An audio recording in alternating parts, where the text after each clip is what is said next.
So, I'm a theology nerd. I love studying and learning about different religions. And if you're in community with other people who are also fascinated by religion, a phrase you'll often hear is religion was invented to help us cope with death and mortality. To which I say, yes, and. Like, yes, religion was invented totally to help us cope with death and loss and grief. And I would add that I do believe religion was also invented to help us cope with mental illness.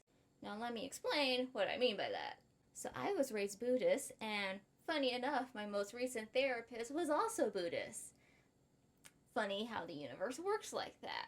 By the way, I 10 out of 10 recommend having a therapist who is of a shared cultural heritage as you. Just helps the sessions go more smoothly so you don't have to keep explaining yourself. Anyway, so we're talking about mental illness in my family, right? And I referenced the Buddhist folklore of hungry ghosts to help me cope with a family member who struggled with mental illness. And my therapist was like, oh yeah, I never thought of using hungry ghosts as a metaphor for people who suffer from personality disorders or any type of mental illness.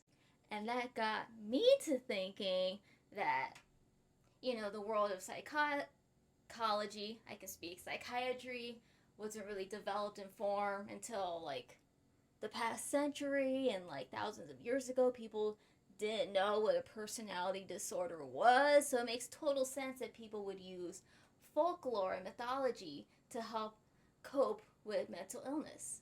Like, I'm not too sure 1,000 years ago people knew about, say, narcissistic personality disorder, but if you were a Buddhist and believed in hungry ghosts, that could be a way to help describe someone who was suffering from narcissistic personality disorder, even though they didn't know what it was at the time.